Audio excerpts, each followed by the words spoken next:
बिस्मिल्लाहिर्रहमानिर्रहीम।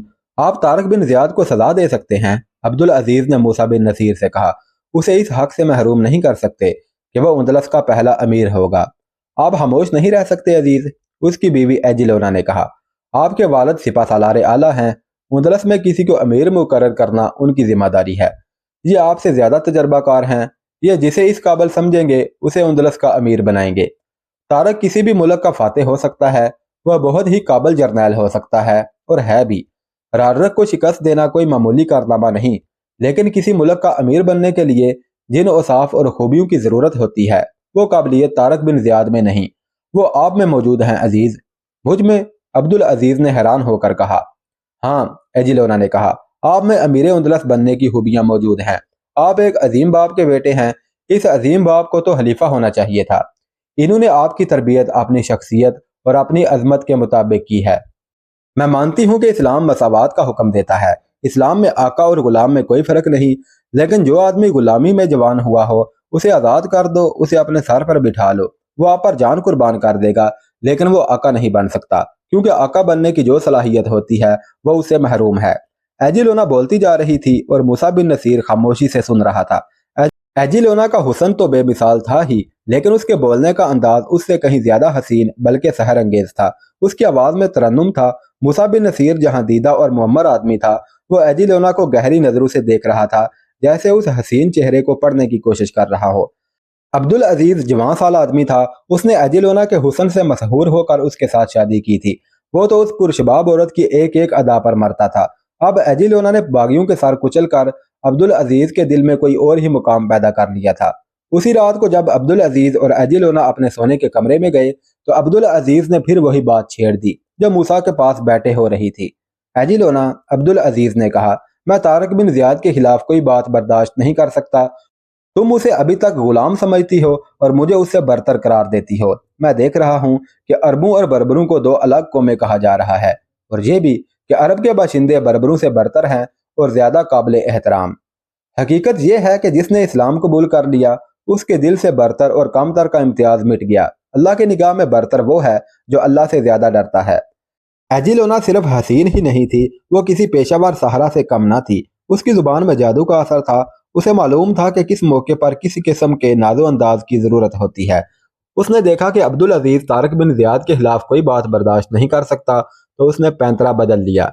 हकीकत यह थी कि एजिलोना की दिली ख्वाहिश थी कि पहला अमीर उंदलस उसका खावंद अब्दुल अजीज हो। शादी के वक्त एजिलोना ने अब्दुल अजीज से कह भी दिया था कि वो बीवी नहीं मलका बनेगी। मैं दिल से तारक के खिलाफ नहीं हूँ अजीज, एजिलोना ने अजीज को अपने साथ लगाकर कहा। मैं उसका इतना ही एहतराम करती हूँ जितना तुम करते हो।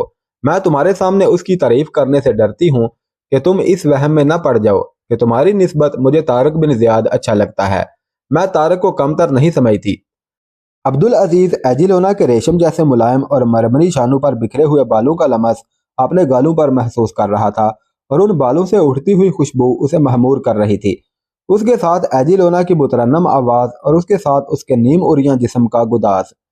यह वो जिस्म था जिसने राडरक जैसे पत्थर को मोम कर दिया था। थोड़ी सी देर में अब्दुल अजीज पूरी तरह मशहूर हो चुका था। अब ख्याल रखना, एजिलोना ने बहुत सी बातें और उरियां हरकतें करके कहा, अगर तुम्हारे वालिद तुम्हें अमीर उंदलस बनाने का फैसला करें तो ये ना कह देना कि यह तारक का हक है। मैं तुम्हें उंदलस के तहत पर बैठा हुआ देखना चाहती हूँ। जो तुम कहोगी वही होगा एजिलोना, अब्दुल अजीज ने मखमूर आवाज में कहा, और उसके वजूद में सुकड़ सिमट गया। मूसा बिन नसीर ने तारक बिन जियाद को तलीतला में आने का पैगाम देकर कासद को भेज दिया था। एक शाम एजिलोना अपने घर में अब्दुल अजीज के पास बैठी हुई थी। ये घर महल जैसा था जिसमें उस इलाके का ईसाई गवर्नर रहा करता था। एक खादमा ने कमरे में आकर एजिलोना को इतला दी कि उसकी एक पुरानी खादमा उससे मिलने के लिए आई है। क्या नाम बताती है? एजिलोना ने पूछा। नाम नहीं बताती, खादमा ने जवाब दिया। कहती है नाम बताया तो मलका मिलने से इनकार कर देंगी, और कहती है कि मलका ने मुझे मिलने से इनकार कर दिया तो उन्हीं का नुकसान होगा। भेज दो अंदर, एजिलोना ने कहा। खादमा के जाने के बाद 30-35 साल के दरमियान की उम्र की एक दराज कद औरत कमरे में दाखिल हुई। वह पुरकशिश औरत थी। उसने झुककर सलाम किया। तुम? एजिलोना ने बेरुखी से कहा। नादिया, क्या तुम इस उम्मीद पर आई हो कि मैं तुम्हें माफ कर दिया होगा? और मेरी खादमा से तुमने ये क्या कहा है कि मैंने तुमसे मिलने से इनकार कर दिया तो मेरा ही नुकसान होगा? क्या नुकसान होगा मेरा? मैं माफ़ी मांगने नहीं आई मलका, नादिया ने कहा। अपनी वफादारी का सबूत पेश करने आई हूँ। आप मुझे कुछ कहने की इजाज़त तो दें। उसने क्या जुर्म कर दिया है एजिलोना? अब्दुल अजीज़ ने पूछा। शाह रॉड्रिक जब दरियाए गादलीद की तरफ जा रहा था तो मैं यहाँ मुरीदा आ गई थी, एजिलोना ने अब्दुल अजीज़ को सुनाया। यहाँ शाही खानदान का एक आदमी सबसे बड़ा हाकिम था। यह बगावत के जुर्म में कत्ल हो चुका है। शाह रॉड्रिक की शिकस्त और मौत की इतला आई तो राजी लियो मेरा उम्मीदवार बन गया। उसने ऐसे जज्बाती अंदाज से मेरे आगे इजहार मोहब्बत किया कि मैंने उसकी मोहब्बत को कबूल कर लिया। लेकिन मैंने उसे कहा कि मुरीदा को मुसलमानों से बचाओ, इसी शहर को दारुल हुकूमत बनाओ, फौज तैयार करो और मुसलमानों को उंदलस से निकालो, फिर मैं तुम्हारी हूँ। राजी लियो ने इस शहर को बचाने की पूरी कोशिश की थी। खुद मैंने फौज और शहर के लोगों को लड़ने के लिए तैयार किया था। ये नादिया मेरी खास खादमा थी। इसे मैंने अपनी हमराज सहेली बना रखा था। मैं एक रात शहर के सरकर्दा आदमियों को इकट्ठा करके उन्हें बता रही थी कि शहर के लोगों को और औरतों को किस तरह लड़ने के लिए तैयार करना है। इस इजलास में राजी लियो नहीं था। उसने पेट के शदीद दर्द की शिकायत की थी। मैं इजलास से फारग होकर उसी के कमरे की तरफ चली गई कि उसे देखाऊं। मैं उसके कमरे तक अभी पहुंची नहीं थी कि मेरी एक और खादमा ने मुझे रोक कर कान में बताया कि नादिया बहुत देर से राजी लियो के कमरे में गई हुई है। इस खादमा ने मुझे बताया कि उसने छत पर जाकर रोशनदान से देखा और दोनों को बदकारी की हालत में पाया। ये खादमा नीचे आ गई और एक खिड़की के साथ कान लगाए। राजी लियो और नादिया इतनी ऊंची आवाज में बातें कर रहे थे कि खिड़की के बाहर तक सुनाई दे रही थी। दोनों नशे में थे। खादमा ने बताया कि उनकी बातों से साफ पता चलता था कि राजी लियो ने उस नादिया को मेरी जासूसी पर लगा रखा है कि मैं कौन से जर्नैल से चोरी छुपे मिलती हूँ और किसके साथ मेरे ताल्लुकात हैं। मैं अपने कमरे में चली गई। कुछ देर बाद नादिया आ गई। मैंने उसे पूछा कि वो कहाँ थी। उसने झूठ बोला। मैंने देखा कि ये नशे में थी। मैंने इसे सिर्फ इतना कहा कि अभी यहाँ से निकल जाओ और मुझे इस शहर में नजर ना आना। उसने जाते जाते कहा कि राजी लियो उसे जबरदस्ती अपने कमरे में ले गया था और कत्ल की धमकी देकर शराब पिलाई और बदकारी की। शाही खानदानों में ये कोई नई और काबिल एतराज बात तो नहीं, अब्दुल अजीज ने कहा। अगर ये उसका हुक्म ना मानती तो कत्ल हो जाती। तुमने राजी लियो से कुछ नहीं कहा? नहीं, एजिलोना ने जवाब दिया। इसे तो मैंने पता ही नहीं चलने दिया था। नादिया को निकालकर मुझे अफसोस नहीं हुआ।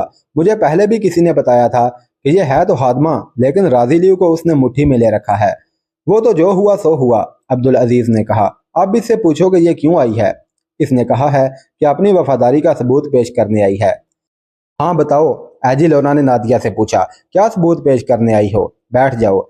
मैं ये अर्ज करने नहीं आई कि मुझे माफ कर दे, नादिया ने कहा। ना मैं ये कहूंगी कि मुझे फिर अपनी खिदमत के लिए रख ले। मैं ये भी नहीं कहूंगी कि मैं बेगुनाह थी। मैं तो आपका शुक्रिया अदा करूंगी कि आपने मुझे खादमा नहीं बल्कि सहेली बनाकर रखा और मुझे हमेशा कीमती कपड़े पहनाए और मुझे ये भी इजाज़त दिए रखी कि शहजादियों की तरह बंद संवर कर रहा करूं। आपने मुझे ऐसी हैसियत दी कि राजी लियो जो मरीदा का बादशाह था मुझे पसंद करने लगा और उसने मुझे अपने कमरे में बुलाना शुरू कर दिया। उसने मुझे आपकी जासूसी के लिए कहा था, लेकिन मैंने कभी आपकी जासूसी नहीं की थी। मैं आपको ये धोखा नहीं देना चाहती थी। अब क्या बात है? अब्दुल अजीज ने पूछा। क्यों आई हो?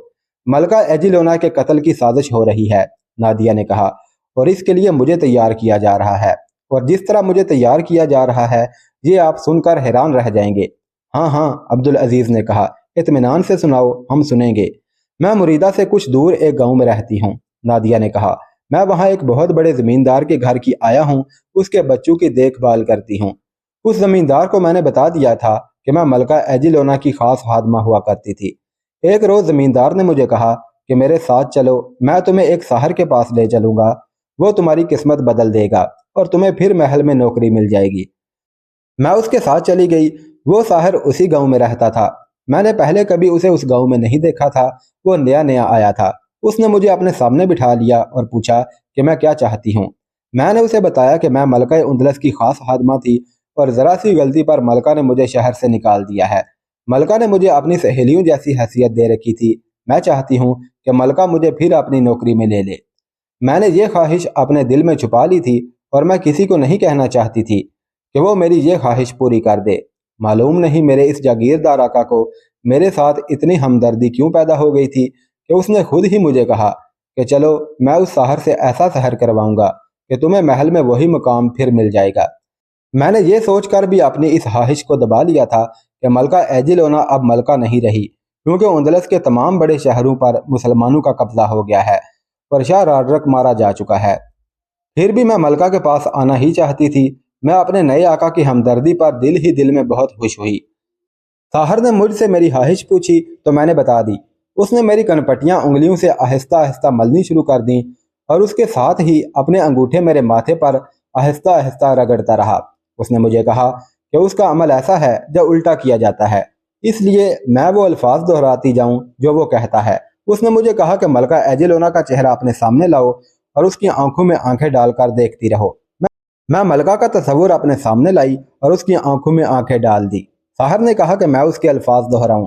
اس نے یہ الفاظ کہے کہ یہ عورت میری دشمن ہے اور مجھے اس سے نفرت ہے، یہ میرے سامنے آئی تو میں اس کا گلا گھونٹ دوں گی۔ میں نے یہ الفاظ دہرائے تو ساحر نے کہا کہ ایجلونا کا تصور سامنے رکھ کر یہ الفاظ دہراتی رہو جیسے تم واقعی اس عورت سے نفرت کرتی ہو اور اسے قتل کر دو گی۔ میں نے یہ الفاظ دہرانے شروع کر دیے، لیکن میں اپنے دل میں حقیقی نفرت پیدا نہ کر سکی اور ساحر کو بتایا کہ میرے لیے یہ بہت مشکل ہے کہ میں اس عورت کو اپنا دشمن سمجھ لوں جس نے مجھے اتنی زیادہ عزت دی تھی۔ ساحر نے ایسے انداز اور ایسے لہجے میں مجھے اپنے عمل کا فلسفہ سمجھایا کہ یہ دراصل نفرت نہیں بلکہ محبت ہے۔ میں اس کی بات مان گئی۔ اس نے پہلے ہی کہہ دیا تھا کہ الفاظ خواہش کے الٹ کہے جائیں گے۔ اس نے پھر میری کنپٹیاں اور میرا ماتھا آہستہ آہستہ ملنا شروع کر دیا۔ مجھ پر غنودگی سی طاری ہونے لگی اور ملکہ کا چہرہ میرے سامنے اس طرح واضح ہو گیا جیسے یہ تصور نہیں بلکہ حقیقی ایجلونا میرے سامنے بیٹھی ہے۔ پھر ایسے ہوا جیسے میں سو گئی تھی، لیکن وہ خواب تھا یا تصور تھا کہ ملکہ ایجلونا میرے سامنے گھومتی پھرتی رہی اور میرے اندر اس قسم کا احساس پیدا ہو گیا کہ یہ عورت مجھے اچھی نہیں لگتی اور اس کے ساتھ میرا کوئی تعلق نہیں۔ یہ تصور یا خواب ختم ہو گیا اور میں بیداری کی حالت میں آ گئی۔ میں نے ساحر کو بتایا کہ مجھ پر کیسی کیفیت طاری ہو گئی تھی۔ اس نے کہا کہ اگر یہ کیفیت طاری ہو گئی تھی تو تمہیں کامیابی حاصل ہوگی، اور اس سے مجھے یہ یقین ہو گیا ہے کہ میرا عمل کامیاب ہے۔ اب تم ہر رات اسی وقت میرے پاس آ جایا کرو، تمہیں 5-6 راتیں آنا پڑے گا۔ پھر ایک روز ایجلونا خود تمہیں ڈھونڈتی ہوئی تمہارے پاس پہنچے گی اور پہلے سے زیادہ محبت اور پیار سے اپنے پاس رکھے گی۔ مجھے یہ سب عجیب سا لگا۔ میں نے اپنے آپ میں تبدیلی سی محسوس کی، لیکن سمجھ نہ سکی کہ یہ کیا ہے۔ میرا آقا مجھے وہاں سے لے آیا۔ میں حیران تھی کہ یہ شخص مجھ پر اچانک کیوں اتنا مہربان ہو گیا ہے کہ میری قسمت بدلنے کے لیے مجھے اس ساحر کے پاس لے گیا تھا۔ مجھے شک ہوا کہ یہ ہمدردی اور کرم نوازی کے عوض مجھ سے کوئی الٹی سیدھی فرمائش کرے گا، لیکن اس نے سوائے ہمدردی کے میرے ساتھ کوئی اور بات نہ کی۔ اگلی رات میرا آقا مجھے پھر اس ساحر کے پاس لے گیا۔ ساحر نے پھر وہی عمل دہرایا اور مجھے گزشتہ رات والے الفاظ بار بار دہرانے کو کہا۔ میں دہراتی رہی کہ یہ عورت میری دشمن ہے اور مجھے اس سے نفرت ہے، یہ میرے سامنے آئی تو میں اس کا گلا گھونٹ دوں گی۔ اس دوران ساحر کے کہنے کے مطابق میں نے ملکہ ایجلونا کا تصور اپنے سامنے رکھا۔ ساحر نے اپنے عمل میں یہ اضافہ کیا کہ میرا سر اپنے دونوں ہاتھوں میں تھام کر ذرا اوپر کیا اور کہا کہ میری آنکھوں میں دیکھو۔ میں نے اس کی آنکھوں میں دیکھا تو یوں محسوس ہوا کہ میں اس کی آنکھوں سے اپنی آنکھیں آزاد نہیں کرا سکوں گی۔ اس کے ہونٹ ہل رہے تھے، اس کی آنکھیں 2 آئینے بن گئیں اور ان میں مجھے ملکہ ایجلونا کا چہرہ نظر آنے لگا۔ میرے کانوں میں میرے اپنے الفاظ داخل ہو رہے تھے کہ یہ عورت میری دشمن ہے اور مجھے اس سے نفرت ہے، یہ میرے سامنے آئی تو میں اس کا گلا گھونٹ دوں گی۔ یہ الفاظ میرے دل میں ایک ارادہ بن کر اتر رہے تھے۔ ساحر نے اپنا عمل یہیں روک دیا اور میرا ماتھا اور میری کنپٹیاں مل کر کہنے لگا کہ تمہارا کام جلدی ہو جائے گا۔ میں اپنے آقا کے ساتھ گھوڑا گاڑی میں واپس آ رہی تھی تو میں نے آقا سے کہا کہ میں سمجھ نہیں سکی کہ میرا کام کس طرح ہوگا۔ مجھے یوں محسوس ہو رہا ہے کہ ایجلونا میری دشمن ہے اور مجھے اس سے نفرت کرنی چاہیے۔ آقا ہنس پڑا، پھر کہنے لگا کہ اس جادوگری کے راز سمجھنے کی کوشش نہ کرو۔ یہ یقین رکھو کہ تمہارے دل میں جو نفرت کا احساس پیدا ہو رہا ہے یہ ایجلونا کے دل میں تمہاری محبت پیدا کر رہا ہے۔ میں خاموش رہی۔ گزشتہ رات آقا پھر مجھے اس ساحر کے پاس لے گیا۔ مجھے ایک اور کمرے میں لے جایا گیا جہاں ساحر کے ساتھ 2 اور آدمی بیٹھے ہوئے تھے۔ انہوں نے مسکرا کر میرا استقبال کیا اور ہمدردی کے 1-2 کلمات کہے۔ ساحر نے مجھے ساتھ والے کمرے میں بیٹھنے کو کہا۔ میں اس کمرے میں آ گئی۔ اسی کمرے میں مجھ پر عمل کیا جاتا تھا۔ میں ان دونوں کمروں کے درمیانی دروازے کے قریب بیٹھ گئی۔ انہوں نے دروازہ بند کر دیا تھا لیکن کواڑ پوری طرح بند نہیں ہوئے تھے۔ مجھے اپنے لوگوں کی باتیں سنائی دینے لگیں۔ وہ عبرانی زبان میں باتیں کر رہے تھے جو یہودیوں کی زبان ہے۔ ان کا خیال تھا کہ میں یہ زبان سمجھ نہیں سکتی، شاید اسی لیے وہ اونچی آواز میں بول رہے تھے۔ ملکہ کو معلوم ہے کہ میں یہودیوں کی زبان بڑی اچھی طرح سمجھتی اور بولتی ہوں۔ انہوں نے باتیں تو بہت کی تھی، میں آپ کو وہ باتیں سنانے آئی ہوں جو انتہائی ضروری ہیں۔ ان میں سے کسی نے پوچھا، کیا اس عورت سے تم یہ کام کرا لو گے؟ ساحر نے جواب دیا کہ اب مجھے یقین ہو گیا ہے کہ اس عورت کے ہاتھوں کام ہو جائے گا۔ صرف 2 بار کے عمل سے اس نے وہ اثر قبول کر لیا ہے جو میں پیدا کرنا چاہتا تھا۔ میرا خیال تھا کہ یہ اثر 4تھے دن پیدا ہوگا۔ میرے آقا نے پوچھا کہ اصل کام کتنے دنوں بعد ہوگا؟ ساحر نے جواب دیا کہ 7ویں یا 8ویں دن۔ کسی اور نے پوچھا کہ یہ کام ہوگا کیسے؟ ساحر نے جواب دیا کہ جس طرح آپ کو پہلے بتایا تھا اسی طرح ہوگا۔ یہ عورت ایجلونا کے پاس جائے گی اور اس کا گلا گھونٹ کر مار ڈالے گی۔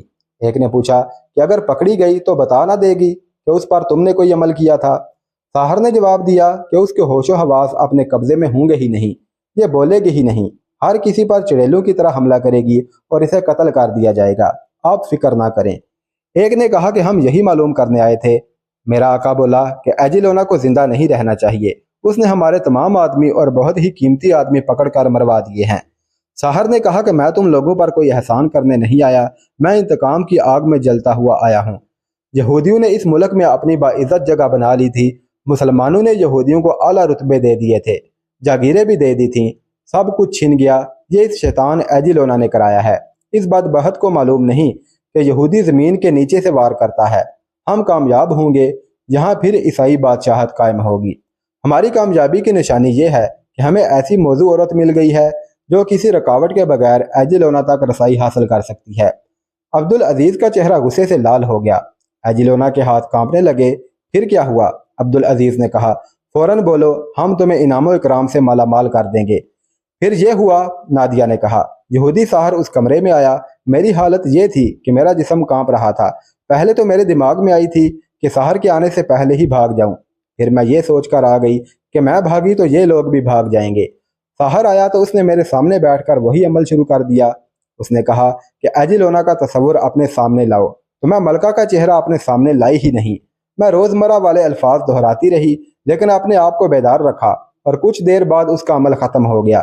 یہ گزشتہ رات کی بات ہے۔ میں نے صبح اپنے آقا سے شہر آنے کی اجازت مانگی، اس نے گھوڑا گاڑی دے دی اور اپنا کوچوان ساتھ کر دیا۔